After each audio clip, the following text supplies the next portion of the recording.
আমার এই ভিডিওটা প্রত্যেকটা প্রবাসী ভাইয়ের জন্য সতর্কবাণী। আমি প্রবাসে এসেছি 2 থেকে 3 মাস।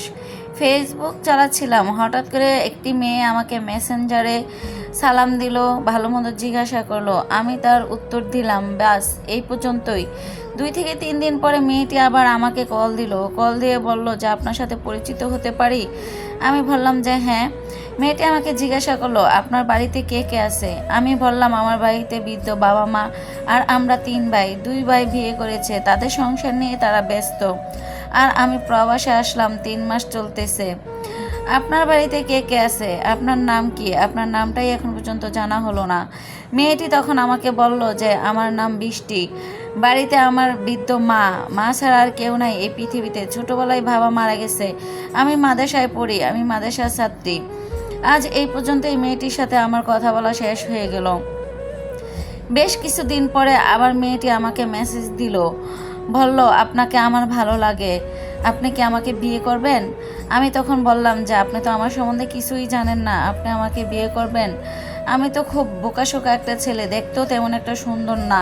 বলে আমার সুন্দরের প্রয়োজন নাই, আপনি আমাকে বিয়ে করবেন কিনা তাই বলেন। আপনাকে আমার ভালো লাগছে, আপনার কি আমাকে ভালো লাগে নাই।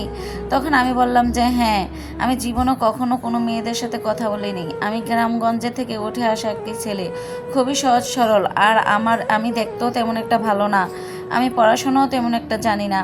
মেয়েটি বলল আমার এত কিছু চাই না, আপনি আমাকে পছন্দ করেন কিনা সেটা বলেন, আপনাকে আমার খুব ভালো লাগছে।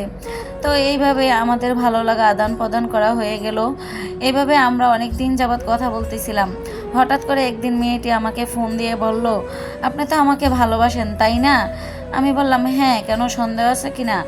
তারপর মেয়েটি আমাকে বলল যে আমার না অমুক তারিখ অমুক দিন বার্থডে, আমাকে কি কিছু গিফট করবেন না। তখন আমি বললাম আমি কি গিফট করব। তখন মেয়েটি আমাকে বলল কেন, ভালোবাসার মানুষকে কি বার্থডেতে কিছু গিফট করা যায় না। পরে আমি বললাম কি চান আপনি বলেন। তখন মেয়েটি বলল যে এই ধরেন মোবাইল, আংটি বা চেন, গোল্ডের কিছু।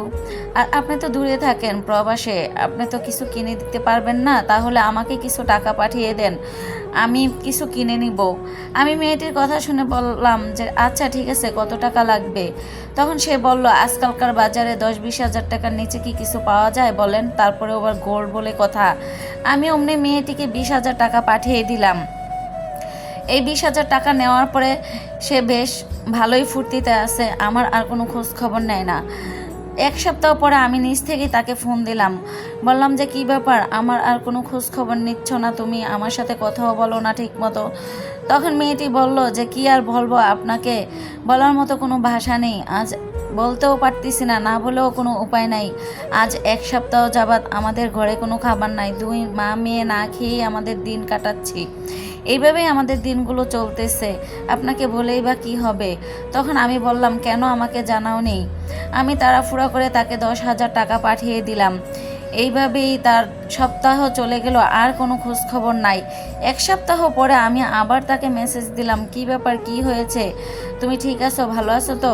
সে তখন কান্নাকাটি করে আমাকে ফোন দিয়ে বলল যে আমি একদমই ভালো নাই, আমার মা অসুস্থ, হসপিটালে ভর্তি, ডাক্তার বলেছে 40 থেকে 50 হাজার টাকা লাগবে আমার মায়ের চিকিৎসার জন্য। এখন আমি কি করব, এই পৃথিবী তো আমার নিজের একটা ভাই নাই, আমার বাবাও নাই, আমি এখন কি করব, কোথায় যাব বুঝে উঠতে পারছি